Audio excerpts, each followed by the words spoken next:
One of the main responsibilities of a herd manager is reproduction, or basically just getting the cows pregnant again. So today I'm going to take you along while I do our herd health and see whether or not we got some pregnant cows. We can do better, and I'm going to make it happen.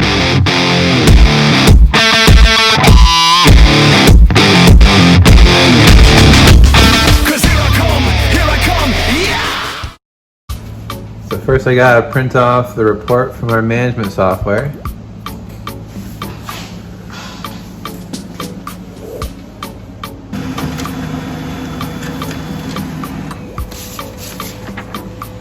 And we got a list of the cows that I'm gonna have to check today. So today I'll be doing a herd health.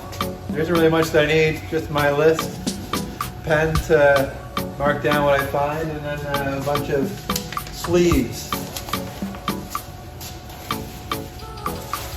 Stick my arm in without getting too dirty. Need to grab a couple.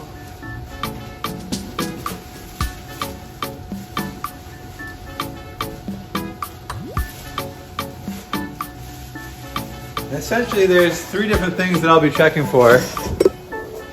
I gotta figure out if cows that had a calf, if their uterus is shrinking up nicely and if they're ready to be bred. And then I also got preg check cows that have been bred before. And then the last thing is if cows are not cycling, they're not coming into heat and aren't getting bred, I gotta figure out why they're not getting bred or why they're not cycling and treat whatever that issue is. So I just walk through the herd, check the numbers, see if the cow's on my list or not.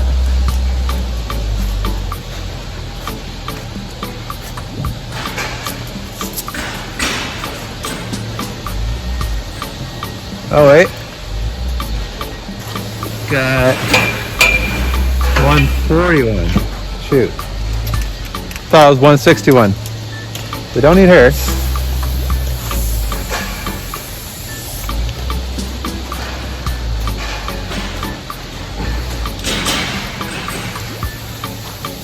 Oh, there we go, 208.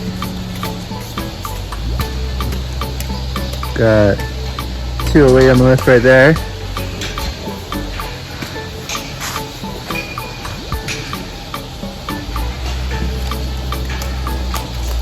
Okay.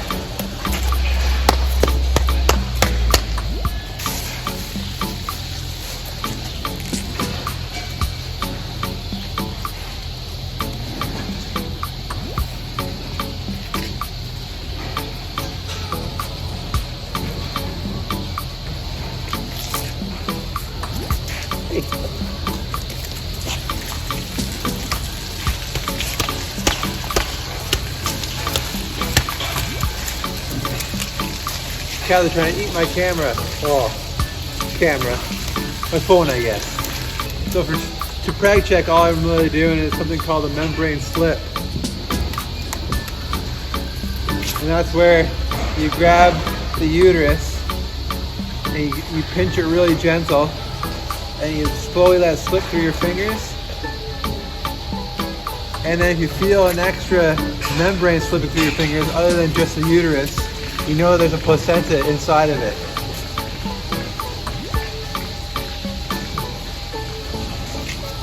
And if there's a placenta, there's a calf, and she's pregnant.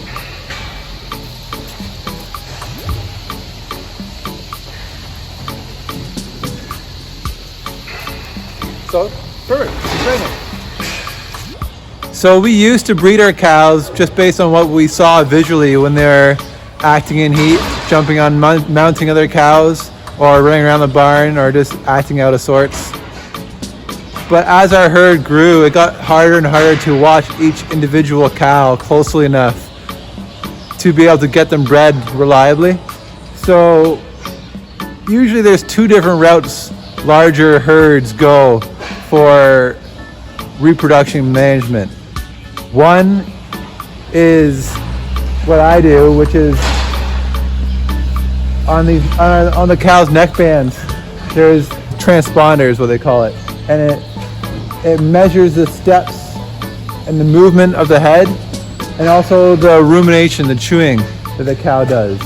And those two things combined can predict heat pretty reliably without us having to actually see it themselves. And then basically what happens when they're in heat, their rumination drops, they chew less, they're not eating as much, and their activity goes up. So when that happens, they come on a list on our computer, and then based on that list, I decide who I'm going to breed or not. And it works pretty good.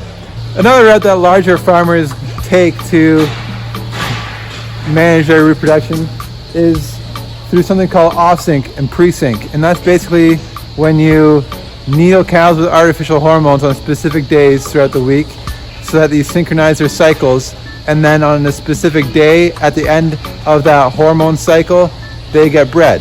However, I think that's pretty irresponsible or a lazy way of managing cows' reproduction, because you're basically blanket needling cows who don't necessarily even need it. The vast majority of cows will cycle on their own. And it's terrible for public perception to know that some farmers are just blanketly needling cows with artificial hormones.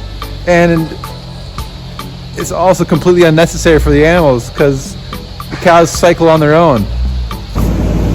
So I finished off my list of herd health cows. So now it's just a matter of putting all the information in our management software. That way I can keep track of all the reproductive statuses of all the cows. In a previous video about artificial insemination, I talked about how cows in estrus can act absolutely crazy. And this past week we had a cow that was so determined to jump on another cow that she got hung up on a gate. Got a cow stuck. She's in heat. She probably would have jumped over on top of another cow that was standing right here. Kind of hoping if I open this gate, I'll be able to just walk forward and get out of there. See if it works.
So I'm just trying different things. I really have no idea how to get this giant animal off the gate. They're way too heavy for really to be able to do too much by hand. But you gotta feel for the animal. She's obviously pretty distressed. Want to get her off there as quick as possible without hurting her.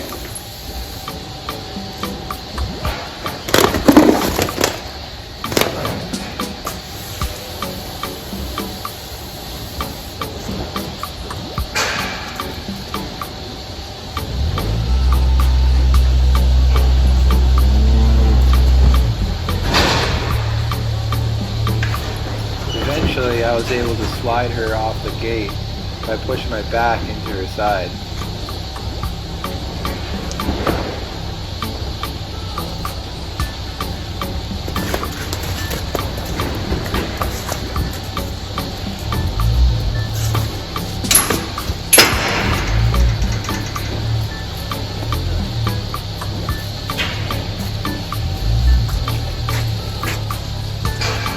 Okay. So I got it backwards instead of forwards. She seems to be okay. And she was. She ended up walking off without even a limp.